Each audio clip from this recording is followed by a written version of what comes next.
To start Group A, two Terrans faced off in a bloodthirsty match of wits and metal. And now to finish it in WCS America Challenger, it's those same two men again. Will they be able to do it? Welcome back. I'm Nathanius, joined by Rotterdam, as we see if the prophecy that was promised comes true. Kev, the rematch against the favored player never works out for the underdog. Here we go again. I feel like I've seen this one before, but I actually have faith in Cuddlebear here, even though that was a rough series, especially because it wasn't just that he lost, but he lost two relatively long games, and it kind of went in the worst possible way, where you technically have a pretty good start in game one, you get yourself in a good position in game one, then you lose a long game one, maybe it was a little longer than it should have been, and then game two also kind of long, but that one felt a little more hopeless ever since the first move out. So those are frustrating best of threes, and that's not easy to shake off, especially not if you're still kind of new to this stage. So I guess in the eyes of many, MaSa is the clear favorite here. I still think Cuddlebear is going to put up a very good fight. Maybe even complete the upset story. All right. Well, I won't do the in control thing and just tell you that you're flat wrong. So let's watch the games and find out then, shall we? As we load in, we're going to kick it off on new repugnancy in the game has begun. In the top right, our typical challenger top four finisher. He is MaSa, looking for revenge against this whippersnapper that's come up here to attempt to dethrone him. In the bottom left, the blue Terran player, he is Cuddlebear. Now, if I think of a Cuddlebear, I don't think of a guy that would send SCVs to the other side of the map and build barracks on my side of the map. Why would you ever do such a thing, Nate? I mean, he's just trying to learn from TLO, right? TLO did very efficient strategies, and he says to himself, well, if I want my units to be in my opponent's base, then it stands to reason that if the production is closer to his base, they will achieve that goal faster, right? Yeah, that's all I got. Well, let's see if MaSa is going to scout this, guys. There is an SCV right now that's heading out, but it will most likely scout in the obvious proxy locations. I don't think that this one is that obvious. This is kind of like where you would normally scout, but you don't really scout for a proxy. It's a weird-ish spot. I mean, it's not crazy to see it there. Honestly, people don't really, when you do this gas racks gas opening, you don't, like, SCV scouting isn't a huge thing. So the fact that he's doing it here really shows that he's like very aware and kind of worried about it, but it's going to pay off because now he knows. And yeah, this map has a huge ramp for getting into the main base with Reapers, but he's defended it already before, earlier in the first match. Most important thing for MaSa is obviously that he keeps his first Reaper alive as long as possible. That's a bit sloppy there, Nate. He just kind of forgot about the SCV that did such a good job in scouting those barracks. So that's already the first kill. What is Cuddlebear going to do with this little SCV? Just going to try to soak up a shot? Or? Yeah, I think he wants to soak a hit, and he wants to know he wants to know when and where that Reaper is. So that Reaper actually goes down the cliff. That can get really, really awkward. So he throws the grenade preemptively. He wants to get the first hit off so that his Reaper wins the 1v1. His next two Reapers are on the way. Oh, that's a really good catch. He's very close to being able to pop that. He canceled the bunker too, by the way. That's very risky, by the way, that he canceled the bunker. I mean, yes, there is a Hellion on the way, but a single Hellion is not necessarily going to save the day here. It's a build that snowballs. He has kept his Reaper alive, which is extremely important. But okay, there we go. It gets picked off. Now this Hellion could get both. All right, gets one, and then the other Reaper shows up. Reaper for a Reaper is not the worst thing in the world for the guy with two barracks on the other side of the map, eh? Yeah. It's really, I mean, it comes down to like his next one that comes in here. Like he needs to get the Hellion down, because once there's two Hellions with the Marine or two, it's gonna be very hard for him to break this with just Reapers. And in fact, he starts his factory back home. I actually feel there was a tiny more potential there when he had those three Reapers there. I think if you are very, very confident, if you're not shaky, you can actually start taking that fight, because Reapers obviously can go down the trap. This is not maybe the moment to go for it. He's eating a couple of big Hellion shots. Gets both Marines, though, at the cost of a single Reaper so far. The other one is very low on HP, but does manage to get out of there. And I feel slowly but steady, we're going to say goodbye to the Reaper phase of the game. Yep, he's going to send one barracks to float over and get scouting information, finish this Reaper, and then probably fly that Rax home. But, so there's something important to be done here still. There's still a job for the Reapers, and you either want to backstab as soon as the Terran moves out with their Hellions. He's scouting, by the way, for a proxy starport because that's what MaSa did to him the last time that this happened. I think I was on King's Cove in their first series today. So this barracks is just going to scout, see what's going on. The fact that he should be able to spot the starport building, if he sees this and how far away it is from completing, he's going to be really happy because his starport is done. He does not scout it, though. So now he's probably thinking that he is getting proxied once again. Look at Cuddlebear, by the way. He's double expanding, dropping another command center in his main base. I love it. He's going to up into the main base here. There are a couple of Reapers. He's going to drop these grenades. Good job there by MaSa, avoiding those grenades, so he's able to get an extra shot off with his Hellions. Well done. Yep. And that's nice, but like I said, the primary objective here is contain, because those Hellions are sitting there waiting for the Reapers, even if the Reapers can't beat the Hellions. As long as he's got them blocked in a little bit, those Hellions are not coming to his side of the map. So he's bought himself enough time to get his Cyclone out, and as you pointed out, build 2 command centers. So now this barracks is going to die, but it finally, at long last, sees the starport, just finishing that tech lab. So that basically tells him everything he needs to know. It's probably going to be the Raven coming out. By the way, it is the Raven coming out. Both players are going to do that and get tanks up. The difference here being Cuddlebear's got a whole extra command center for the trouble of his opening in this game. And a much faster orbital command as well. But his army is small, and that is one thing that we have to point out. His army is smaller. Tanks are great, but he obviously doesn't have that many tanks in this phase in the game. So let's see if MaSa can get some value out of these Hellions that he has, out of the Cyclone that he has. Because if nothing happens in the next 2-3 minutes, I actually think that Cuddlebear is going to get a much bigger army. Way down the road, here come these Hellions. They soak up 2 big shots, and I think Cuddlebear is quite safe for now. Yeah, Cuddlebear didn't take anything other than some health off of a Reaper, which is, well, that doesn't really mean anything, because Reaper will just regenerate in a few seconds. So the tanks are very important. The Ravens are just as, if not more important. In the next phase, you get the reactor starport. Start cranking out the Vikings. He actually flew the barracks towards the starport so he could build the reactor there because he didn't want the reactor to be exposed. I was curious because he canceled it earlier. He doesn't want it to be exposed to tanks on the low ground. So I really like that he's pocketed all of his production very close to his command center. In fact, MaSa did the same thing. So neither player's production are vulnerable to like a siege tank siege up outside the main, which is really nice. They've both taken that into consideration. MaSa still on 2 bases, Nate. Still on 2 bases, and I'm not sure if he has any idea. Like, he definitely hasn't seen it, but maybe he's expecting it by now.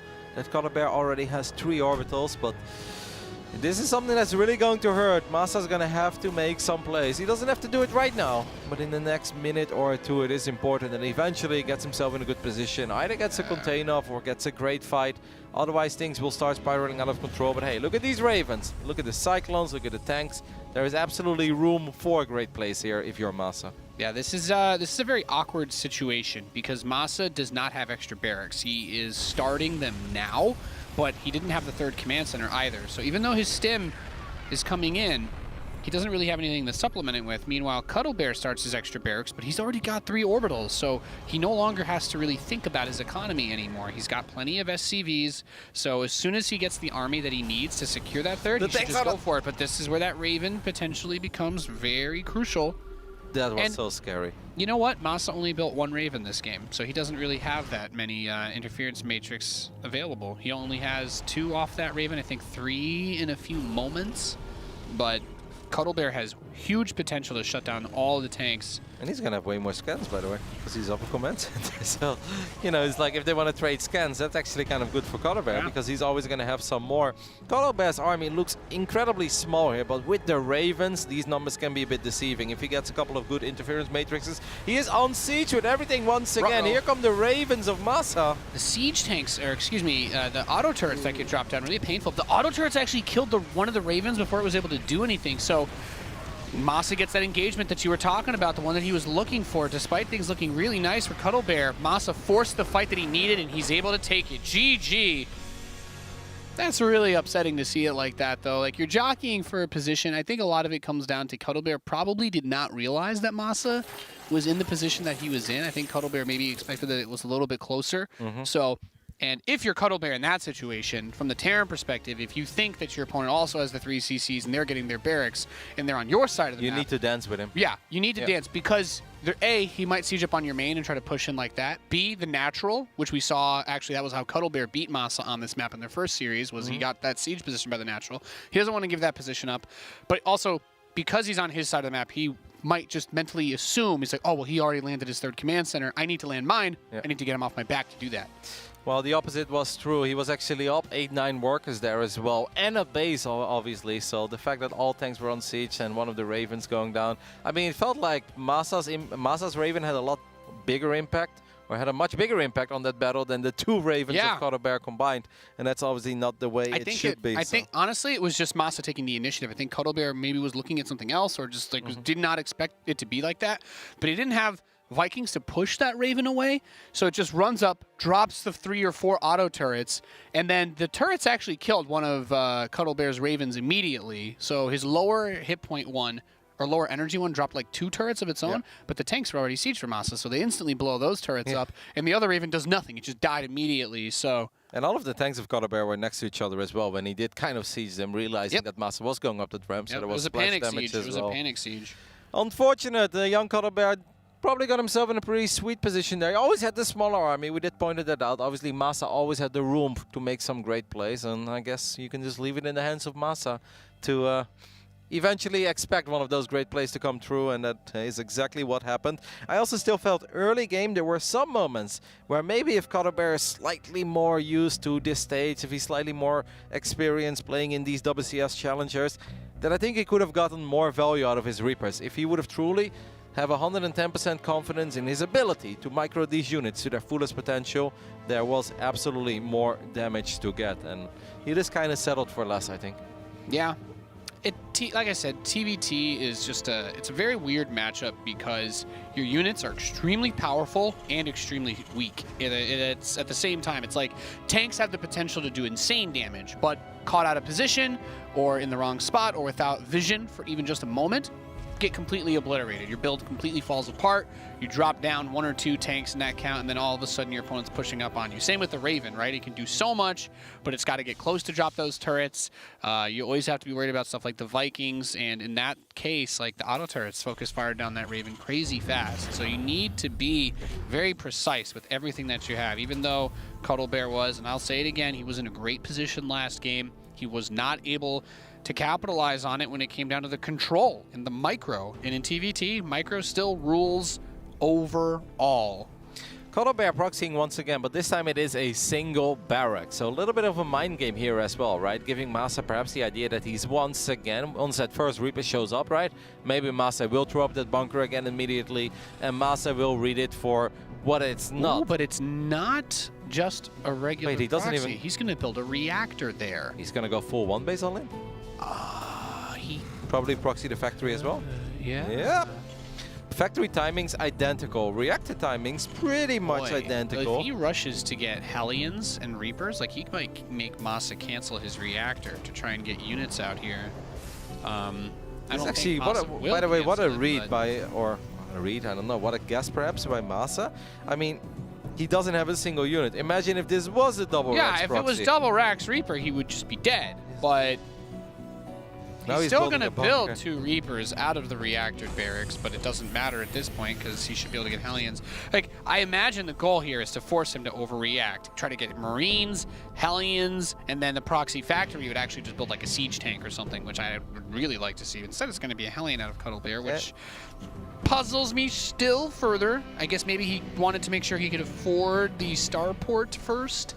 Well, I think Cuddlebear is definitely like more than just trying to scare him. I think Cuddlebear is pretty damn committed. Yeah, well, I mean everything. Right, but like you said at the start, he was trying to make him sell him that it was just Reapers again, and then he would build anti-Reaper, which would not work if it was like a proxy Marine tank Viking, which I've actually seen a decent bit on NA, so it's not too out there. MaSa building the starport in the natural. The disrespect. I mean, that's kind of gonna put Cuddlebear on the clock over here, right? Because that's the shortest rush distance you're getting with a proxy liberator if he wasn't for the fact that he's supply blocked right now. And it's gotta feel a little bit unfortunate. I'm not exactly sure what Cuddlebear is dreaming of. At this point, he has 0 anti-air nade. Now, obviously, medevac maybe can get Hellions into the main base. Hellions and Reapers can potentially kill everything. But he's also gonna have to kill this Liberator. And I have the feeling that this Liberator is gonna show up pretty much at the same moment as Cuddlebear's attack. Cuddlebear has to be very, very careful that he avoids that bunker at all costs. I mean, I like MaSa's cards a lot better here. Yeah, MaSa's, honestly, this could be one of those, like, you just win instantly scenarios. Like, I need this soundboard of Jeff saying that, unit, when this Liberator siege is on the main, because he has nothing to deal with it. He's building a Liberator behind his medevac as well. So while this attack is going to try and poke and prod and get damage done, main base, it's been sieged, Roddy. He's not actually winning this fight either. This Liberator is a game-ending Liberator. There's absolutely no anti-air. And that tank is stuck. On the side of He Cuddlebear. brought the SCV in here too. The SCV's in the main, theoretically. So he can repair the Liberator? What is this? He's going to try and drop him, I guess. And oh, he wants to put the SCV inside the bunker so that he can continue to repair the Liberator if he needs to. I mean, the amount of lost mining time here is already absolutely ridiculous. Yeah, I don't... There are 6 slow Marines running to the side. That bunker in the mineral line with nothing... This is beyond science. He's building Vikings outside of his opponent's base too, so that he can't just send a Viking home to defend against this either. He can land the Viking as well and deal with the first 2 slow Marines. If only landed Vikings could go in bunkers. That's what he tried to do. Oh, poor Cuddlebear. I think the supply dropped depot too. Oof. He's played a great WCS nade. He played a great challenger. Obviously, I actually followed quite a few games of him in the open bracket as well, and I love the way that he played. Brought a lot of aggression. Brought some great gameplay. I don't know why MaSa's not just taking care. This is just so... I don't understand how that happened like that, but it's over. GG. MaSa has done it. He's advanced out in 2nd place and fulfilled the prophecy. He has defeated the underdog who upset him in the first series of the group. So MaSa and TLO I mean, that's I think a pretty fair guess for someone to have had going into this group to make it out. Yeah, the 2 bigger names, right? Definitely on paper. I did really think that Cuddlebear had potentially what it takes to get out of this group. With Rob, especially Rob not playing from home. You know, I love my boy Rob, but I wasn't really feeling that one. Kind of thought that Cuddlebear could potentially do it, and I think he really did make a good name for himself, right? He took out MaSa in that first series today. A couple of very fun games. I mean, you guys were casting it, but it was a proper fiesta. His games against TLO got messy, but there were really some sparks. Like, but his opening in the first game, despite the tunnel visioning, which is really what, you know, lost it for him, but like his attack that he executed was still really well done. He got a ton of damage. Like, this is one of those experiences that I would hope he takes with him going into the future. He says, well, it's like my choices weren't necessarily bad, but I need to be mindful that when I'm in a high-stress situation and I'm making an attack like this, that I don't slip up by forgetting to macro at home. And that's, you know, that's what progress is all about, and improving and getting better. So hopefully we see more of him as... Yeah, you got to get used to playing for these stakes, right? And get used to playing on this level, especially going up against someone like MaSa. So I really think that Cuddlebear made a good impression on everybody watching, definitely at least on me, and I'm already excited to see him in the next challenger. But I'm also happy to see the veterans like TLO and MaSa move forward, because you know that when the quarterfinals come around, it's always fun to watch a TLO, it's always fun to watch a MaSa. And, you know, maybe a little bit harsh on MaSa first series today, maybe it looked a little bit off. MaSa definitely came back and set the record straight. I mean, if we erase those 5 minutes of Kairos Junction against Rob, he played really good in the last 4 games. Yeah. Like, he played really, really good. Outside of the Cyclone going down the ramp, he must have played great today. Okay. He's been on fire. The last 4 games were almost flawless by him. If you think back of the other game against Rob as well. No, you're right. Yeah. It's just those 5 minutes on Kairos. Can we go back and erase that from the VOD and just make the GG screen appear when the bunker goes up? I think MaSa's going to be trying to erase that from his memory tonight.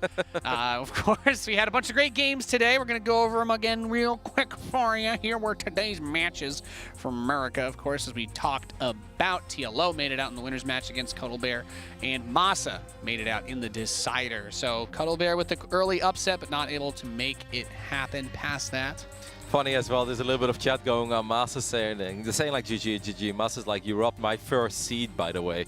And that's a big deal. If you think back of, if you think of some of the bigger names in WCS America, winning your group or taking second, I'm sure that TLO, by the way, is very pumped. We didn't really mention this, but the fact that he won his group probably means that he avoids Neep in the quarterfinal. And that is one, even though last season Neep didn't take first place in his group, he took second. So it's not 100% sure, but more often than not, Neep ends up winning his group. So if you win your own group, you won't get Neep until you're top 4. And if you're top 4, you're already going to Kiev. So it's a pretty big deal. Yeah.